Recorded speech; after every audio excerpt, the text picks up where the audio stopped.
Exclusive interview with Arise News. Dr. Ngozi Okonjo-Iweala spoke extensively with Kayode here on her visit to Nigeria. What has brought you back to Nigeria? Well, I decided to do my first official trip in Nigeria because they say charity begins at home. Of course, I'm the DG WTO for the entire membership of 164 countries for the world, but I thought it would be fitting to do my first official trip to Nigeria to discuss how we can help support job creation, value-added manufacturing, to increase trade in Nigeria. And at the same time to say thank you to Mr. President, to the ministers, and to Nigerian people who really supported me during this campaign, especially the young people. They were marvelous. On social media, they were making videos, sending encouraging messages, tweeting. It was fantastic. Dr. Okonjo-Iweala, I know that you have scheduled to meet with the CBN governor as well as the Minister of Finance tomorrow. What are the things that you think are most important that you will be discussing with them? We've actually met with the Minister of Finance already, and we talked about issues related to trade finance, how to improve access to trade finance. We talked about WTO's partnership with the International Finance Corporation to improve access to guarantees for letters of credit so that exporters would have the finance they need to do business. Women, there's a program of WTO and IFC that also guarantees letters of credit for women at a reduced cost. That's one of the ways WTO works with other institutions to support women. So we focused on the financial aspects of trade. We also talked about customs facilitation. As you know, customs reports to the Minister of Finance, and customs facilitation is an important part of trade. And we talked about the needs that they have to improve the customs facilitation. And with the governor of the central bank tomorrow, well, we'll focus. The central bank has been very involved in encouraging various sectors of the economy to produce. We'll talk about what is happening there. We'll talk about how the banking sector is supporting that. We'll talk about issues of the balance of payments, and because the WTO has an agreement on balance of payments and what's happening with it.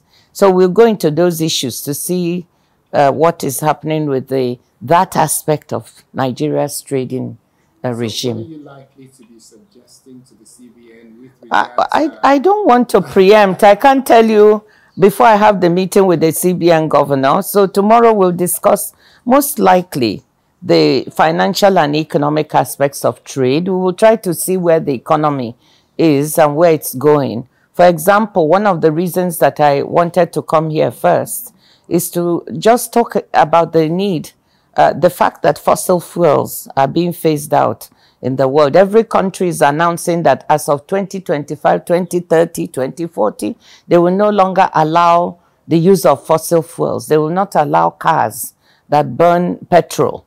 And it's all moving to electric cars and electric and renewables. This is huge for the Nigerian economy. It means we have to begin thinking of the transition now. You know, gas is our transition fuel. Some of us are trying to argue for a little more time for countries that depend on gas to have a transition period. But inevitably, the way the world is going, we have to transition out. And what does that mean? That means we have to start thinking of what other sectors of the economy are going to bring in revenue to enable us to support imports and exports and create jobs, because we are very dependent on the oil and gas sector now. You talk about the issue of employment. The National Bureau of Statistics just came out with statistics indicating that unemployment in Nigeria is now 33% as compared to Q2 of 2020, where it was 27%. If you look at that difference, you realize that a lot of people have lost their jobs and a lot of our young people are unemployed currently. What do you think we should be doing, especially when you consider the situation and the deal that we have with the Africa Continental Free Trade Agreement, what are the things that we should be doing now to create more employment? Well, you know, I'm here to discuss trade. I don't want to get into issues of fiscal and monetary policy, but inevitably, they also impact on trade. That's why I saw the Minister of Finance and I'm seeing the CBN governor. And we'll see how they feel on those issues. My own concern is that whatever fiscal and monetary policy is being run should be supportive of a shifting structure in the economy and the creation of jobs for our youth. That's my biggest concern. You know, we have a very youthful population, 60% or more under 35. If you don't start thinking of what their jobs to create for them in the future, then there's a difficulty. Now that you're taking over as the DG of the World Trade Organization, what are the 3-4 biggest challenges that you reckon you will be facing while in office? Well, I met excellent staff at the WTO. They are very technically qualified. And I met many ambassadors in the membership who are trying to do their best to negotiate. But the challenge we have is the positions taken by members over time on certain issues have become entrenched. So trying to discuss with them to be more flexible so we can finish some of the negotiations. For example, on fisheries subsidies, we have negotiations going on because this will help the sustainability of fish in our oceans, which everybody needs, including for our own artisanal fishermen and women. And so that's one challenge of coaxing and trying to bring countries to compromise, make a compromise on positions they've already taken. If we should manage to do that before the next ministerial conference at the end of December, so that, at the beginning of December, so we can get an agreement. Another challenge is trying to get the WTO and to get trade to contribute more to availability of vaccines, therapeutics. You know, they are traded products. You know, to allow a freer flow of medical products to contribute to availability of vaccines. That's the WTO could do more through its rules. A third area is the dispute settlement system of the WTO, which has been paralyzed for some years. And in a rule-making organization, you need a place where violations of the rules can be, arbitrated between members. So we need to reform that. And above all, we also need the WTO to update its rules on e-commerce.